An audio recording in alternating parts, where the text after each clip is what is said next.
welcome back to One True Podcast. Brice Cherry alongside Zach Smith, as always. Zachary, how you doing this afternoon? It's great, man. I'm loving this. A cold front has hit Texas, and it is amazing. And I'm not sweating. You know, it's not crazy. It's cold out, and I love it. And I feel like I just want to eat a s'more. It does feel like football weather out there. With us today, we have, I would say, a friend of the pod, since anybody that comes back is a friend of the pod. So, Matt Murschel, 21 years at the Orlando Sentinel. How long on the UCF beat? Oh, it's only been two or three, but I've been around the UCF beat for probably the last decade or so. I was helping out guys who were, beat reporters and kind of adding a little bit here or there. But the last 3 years, it's been ever since they moved to the Big 12, it's been fully me doing it. So, Gotcha. yeah, it's been fun times moving to the Big 12.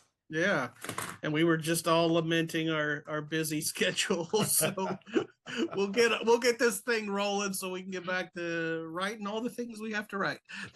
So guys, UCF opens up the year, goes perfect through the non-conference schedule, and then boom, boom, boom, 3 losses to start Big 12 play.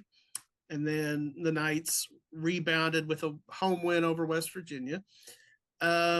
Meanwhile, Baylor has been kind of all over the map, very up and down, coming off back-to-back losses to TCU and Cincinnati on the road. You guys cover these teams, like who needs a win more? What do you think, Matt? I think, it's interesting how you look at it. For UCF, their goal was, the goal around the team was very high. Obviously they want to win all their games, but I think the fan base and anyone kind of around college football, I think the bar was set maybe around 6 wins. Getting to being bowl eligible. So being at 4 wins right now. I just wrote a story for this weekend about this idea of they just need to find 2 more wins. They get to 2 more wins. They get to a bowl game. That's something I think that they would check off our list. Would be great, a great accomplishment for them. It kicks in an additional year for Scott Frost's contract. He gets a $5 million additional 5th year on his contract. It's huge for him, that front. I think it shows that they're in the right kind of thought process when it came to hiring Scott and bringing him back. I think all those things will help out. That being said, it's not necessarily I feel like they have to win this weekend. It would be good to get a win because then you've only got to get 1 more win the remaining of the games. They face a ranked Houston team, they face a ranked Texas Tech team, and they face a ranked BYU team. It's going to be very difficult to try to come out with some of those wins. And they got Oklahoma State at home. So you kind of need as many wins as you possibly can. I don't necessarily know if it's a must-win situation, but they would love to have one. Let's put it that way. And they'd love to be able to snap. The biggest thing for them is they've lost 6 straight road games. They've lost 5 straight in the Big 12. They've got to find a way to win on the road. It would be nice to be able to get one against the team, and unfortunately Baylor, who's going through some difficult times at this point. Yeah, Zach, it's a must-win for Baylor. The answer is Baylor. Yeah, it is. If Baylor doesn't win this game, oh boy, it's going to be. The heat will be dialed up to however high you can turn it, boiling. This kind of feels like the last chance for Baylor to kind of grab any sort of momentum, to have any sort of good vibes. I know that there was a players only meeting, and I know that the Baylor players are kind of taking things. They're putting things on their own back that they need to turn things around, and it's not all Dave Aranda's fault. And it's just this kind of feels like Dave Aranda's last stand, and Baylor's last stand, for lack of a better term. And I think that a win here, and you could make a case that Dave stays or whatever it is, but it's Baylor. This game is absolutely massive for many reasons. It's homecoming. I'm very curious to see what sort of crowd is at McLean Stadium. I don't think it's going to be very good. And so this game is going to tell us a lot about the future of Baylor and just everything. And it's so this game means so much to Baylor for so many different reasons that a win here does so much for Dave Aranda and the Bears that it's just kind of I can't really say that enough. Yeah, we'll see how desperation works for Baylor, because I mean sometimes when you're in that sort of mode, you can play tight, Right, and right. so we'll see. I'm curious though for UCF, maybe Matt can answer this. Like I think that I mean this is year one under Scott Frost and all like the trend is up, right? Like so like even if they come here and lose, like it's still a positive season overall, right? Yeah, I mean, I would say so. I mean, based on the way things have gone, I think they've had opportunities to win close games. Against Kansas, they failed to score 3 times inside on the 1 yard line. They had another game where they really felt like they were in it. So they feel like they've played well this year, and they feel like if they haven't had injuries at quarterback, I mean, they've had three quarterbacks have been in and out of the lineup because of injuries. I think there's an opportunity here. They could have maybe played a little bit better. So yeah, things are trending up for Scott right now. Now again, if all of a sudden you lose the last 5 games, then everyone kind of turns around and points to the last 2 seasons, which is kind of what has happened to them. So if they can find a way to bounce back, get a couple wins here or there, whether it's this weekend or against Houston or against Oklahoma State, I think then they have a chance maybe to make a to keep everyone kind of happy moving forward. I don't think anyone's really thinking of, oh my gosh, if they don't get to 6 wins, it's a failure of a season. They just want to see improvement, especially after last season. So you kind of answered this question a little bit, Matt, but like, all right, for both y'all. So you can't throw out what's happened already, but like going forward, for the rest of the season, what would a successful season for these programs look like? I mean, Matt hit on it. Obviously, if UCF gets to a bowl, that's certainly good progress. So Matt, you take the Knights, and then Zach can follow up and be Mr. Optimism for Baylor. Yeah, I think I think 6 wins, as I said, was probably, to me, that was always going to be their ceiling. I had them at 5 and 7, I think, going into the year, because I just felt like this was a rebuilding year. You can't bring in 70 some new players, a new quarterback, bring in a new system and expect a new defensive coordinator and expect to come out there and win, 9, 10 games and be a factor in the Big 12 race. It just wasn't going to happen. So to me, I feel like that's where they need to be. They need to, one of the other things too is they need to show that they have improvement. There needs to be a fire there. I mean, last season, the last under Gus Malzahn, midway through the season, it felt like that everyone was checking out. Everyone really kind of wasn't there, and they were just running through the motions. And I think that disappointed fans. They wanted to come out and play hard, and they really didn't at times. I remember going to West Virginia on a cold, rainy day, and I was on the field before the game talking to some of the players, and there was just no energy. It was just like, oh, we're here, we're gonna catch the plane back, and it was just like, okay, what I mean. And so I think as long as this team plays to that level where they're playing with a little bit of intensity, they look good, they're starting to put some things together. I think fans are going to be very optimistic because they understand there's a lot that can happen at the transfer portal and recruiting that can maybe help them in the next year. Zach, how about Baylor? I think that a successful season for Baylor is frankly 7 wins. Right. I think if you win 3 of these next 4, you have some sort of positive momentum. I don't know how much momentum. It's hard to answer that question because there's so much unknown about the future. And I think if Baylor wins 3 of the next 4, then I think Mack Rhoades, the athletic director, has a really hard conversation to have. Do you keep Dave? Where do you go from here? You got big recruits coming in. If you win 4, I think you keep him and you just keep the train rolling with the good recruits coming in, and maybe make another coordinator change or something. But like a successful season for Baylor is kind of getting some answers, some definitive answers one way or another. Is Dave the guy? Is the future kind of, what way are you headed? That is what is going to constitute a successful season. And, if that means, losing 3 of 4, then that in some ways is still a success in a weird way. So it's really hard to answer what a successful season for Baylor looks like at this point, because coming into the year, this was a playoff this team had playoff aspirations, Big 12 title aspirations. And so all of that is out the window completely. And so what is a successful year again? I don't know. Well, it was weird to hear you say if they lose 3 or 4, but as I was sitting there thinking about it, I do kind of get what you're saying, because all right, if they win 4 in a row and they go 8-4, from the depths of where they came from, again, that's a pretty good finish, and still disappointing, I would say, based on what they came into the season with those kind of expectations. They were talking about playing in Jerry World, but right. But then I know there's a lot of Baylor fans who would just say, yes, just lose out and get rid of Dave, and let's just hit the reset button. I think almost 7-5 is probably the worst case scenario, because it's just like, like, is it, it's just this fan base is very apathetic right now toward Baylor, and I don't think 7-5 is going to sell a lot of season tickets next year. So we'll see how it plays out.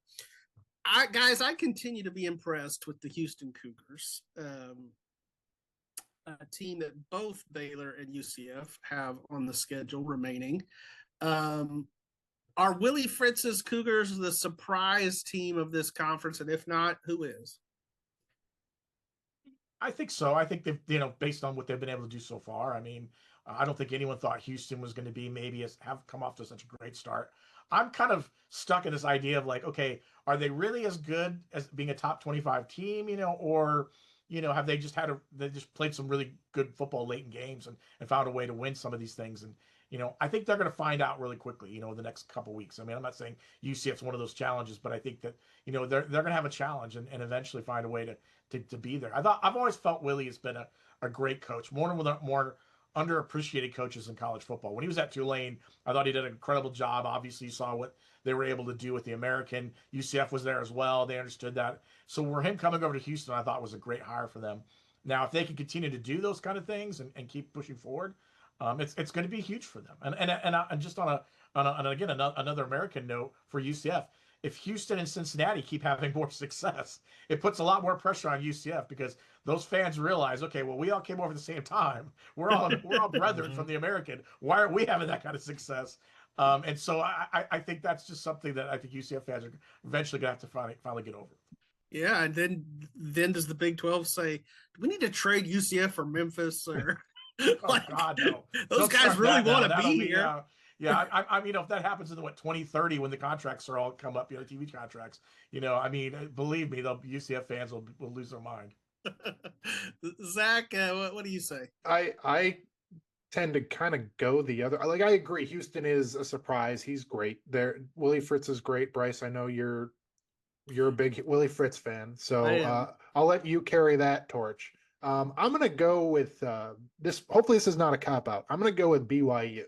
Only because, yes, they're undefeated and they're, winning all these games, but coming into the year with everything that happened to them, since last season, I think last season was even a little bit, maybe snake oil. I don't think they were as good as their record said they were. They almost lost even here to Baylor last year. And then they lose their quarterback. They lose so many people, to the transfer portal and to graduation. And I think they kind of, expectations for them coming into this year with a true freshman quarterback, I think, were pretty mid. And for them to kind of do what they're doing, and even last week going on the road and coming back in the second half on the road against Iowa State, that is not an easy thing to do. And they dominated that second half. So for me, I am Willie-Fritz is great. Houston is a great story, but for me, BYU and kind of what they're doing, especially with the expectations they had coming into the year, is the biggest surprise for me. So I hear what Matt said about, like, are you completely sure Houston is really this good?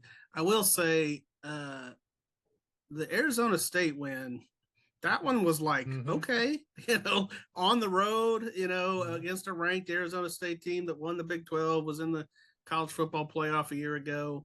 Maybe not quite the same team, but nevertheless, I think Connor Wegman shows what a good quarterback, what a difference that makes. And here's the thing that this is how good of a job willie-fritz is doing. The other day, Zach and I were in the office together, and I don't always do that, but once a week we try. And I asked the question. I was like, could Baylor, if Dave's gone, could Baylor get willie-fritz? And Zach was like, is Baylor a better job than Houston? And that was sort of like, because to me, it's kind of crazy to even ask that question. And yet, just the fact that we're having that debate then shows how good of a job Willie's doing, because they've ramped up their facilities. They're getting some of those Houston recruits to stick around. If they can do that, then yeah, they're on par with Baylor and everybody else in the Big 12. So I think, the history of Houston football has been, Houston's this commuter school and a big city, and they play, sixth fiddle to, to the Rockets and Texans and Astros and everybody else in town. And yeah, I mean, he's doing an amazing job in year two. And I think they have one of the highest ranked recruits they've ever had. I think 5-star quarterback, I want to say, something like that. Yeah. So, yes, as Zach knows, I'm a big willie-fritz fan, going back to the Blinn Junior College days when I covered him. But I will also give a little plug as another surprise for Cincinnati, which kind of leads me to my next question. So probably the game of the week in the Big 12 this week, is in Salt Lake City. Number 24, Utah hosts number 17, Cincinnati.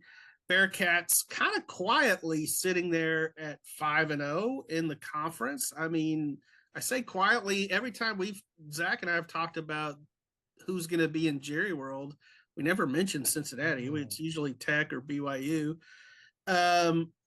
So do you guys see the Bearcats getting to 6-0 in the Big 12 in Salt Lake City? What do you think? I think there's a possibility. I mean, they're playing really well right now. I mean, UCF played them 2 or 3 weeks ago, and it was, you just saw where they've got the potential with their offense, and their offense wasn't really clicking on that day. They still managed to get enough to beat them, but you've seen what they've been able to do offensively. They've got great quarterback play. I thought their defense has been phenomenal at times up front.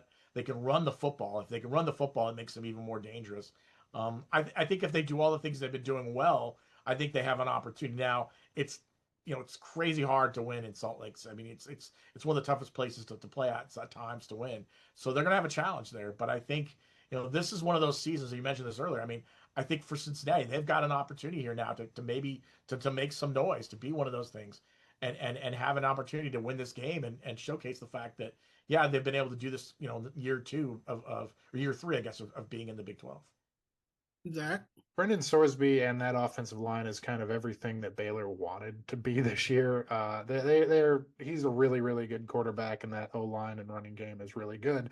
But at the same time, I could argue that they really haven't played many, many tough games this year. I know Cincinnati started the year in Kansas City against Nebraska, almost won, and they've been playing Big 12 teams ever since. They beat Iowa State, which is a good win. But I think this is certainly going to be their toughest game of the season. And like Matt mentioned, Salt Lake City is not an easy place to play. And Utah has a ton of momentum after boat racing Colorado. And whether it's Devin Dampier or Bird Ficklin at quarterback, I think I give the edge to the Utes in this one, just because home field advantage, lots of momentum. And I don't know if Cincinnati has gone up against a team quite like Utah to this point in the season. So edge goes to the Utes for me. I tend to agree. I'm picking the Utes. That said, just like Houston's win over Arizona State, I mean, as Matt said, this is a great opportunity for Cincinnati to maybe show that, hey, we're this year's Arizona State, like we're the team nobody saw coming, and it's going to sneak into the Big 12 championship game and maybe into the college football playoff. Who knows? But it helps. O-line play helps. Certainly.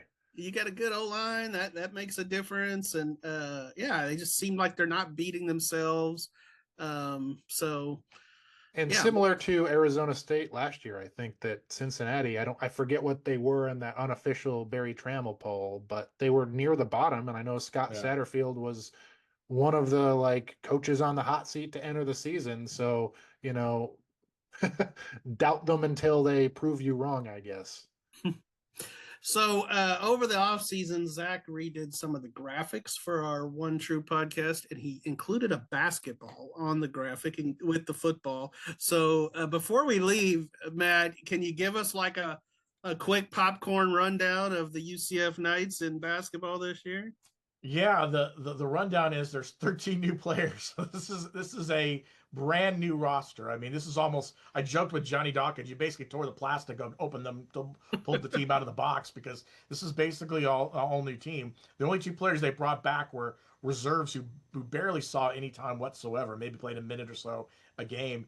So they brought in some guys who are some familiar faces. Riley Kugel was a guy who was a 4-star player out locally here out of Dr. Phillips, who went to Florida, played a couple of years in Florida, went to Mississippi State. He comes back. He's had a good start so far. They played a couple exhibitions against Duke and LSU over the last couple of weeks, and he scored over 20 points per game in each of those games. They got a couple guys who came in from Milwaukee. They brought in Thamus Folks and Jeremy Stillwell, excuse me. And then they've got they brought in some size.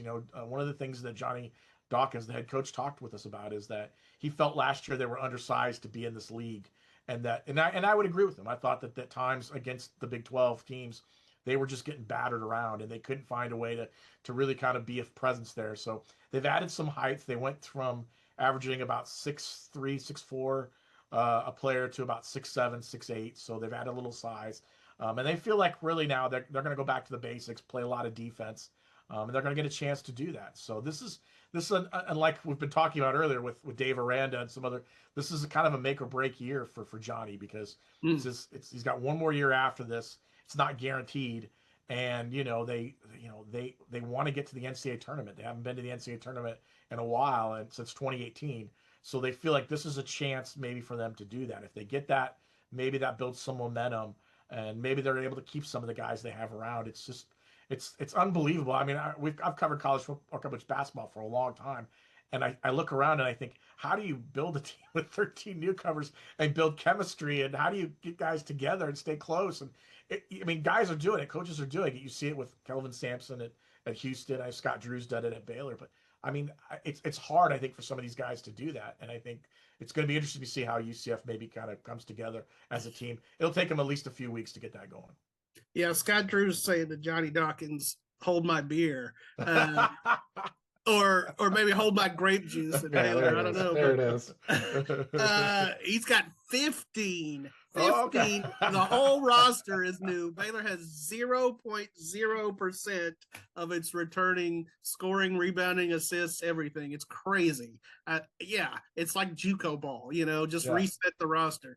So it'll be really interesting to see. And I agree with you. It's a challenge in this day and age to try to find some chemistry. Baylor probably benefited from several of its guys, the non-American or the Americans. The non-Americans didn't get to go. Went overseas and played in the World University Games in the summer. That was probably beneficial, and of course, they also played a couple exhibition games here the last couple weeks too. But yeah, it's really interesting. I think that the thing you mentioned about UCF adding some size is probably good, because the Big 12 is a physical conference. I mean, it's it's going to bang you around. And so Baylor found that out. Not that they didn't know that, but when their starting center, went down with an ACL injury and they just had no size left, it was tough, so you have to have some size and some depth in the front court for sure. I think also too what UCF is learning making the move to the Big 12 is it's just dealing with the financial aspect of it. Basketball wasn't necessarily a priority at UCF for a long time, and so the finances, the money wasn't really kind of spent to help keep the basketball program up to speed. And when Terry Mahajer came in about 4 or 5 years ago, he started making that a priority. So they're starting to put some more money and resources into basketball, and it just takes time to catch up. And I know UCF fans aren't as dedicated sometimes to basketball, and they complain about it all the time. But as I keep telling people, you guys know this. I mean, when you've been around for a long time, you've had success, and there's money, and there's NIL is good, and everything's going great with revenue sharing. It's easier to kind of to put some resources in it. And when you're trying to do that, it's a little tougher. I think this is the first time, and since they've been in the Big 12, you've seen a little more money pumped into the roster of the program to try to get things maybe to where they feel like they can contend at least. Yeah, cool.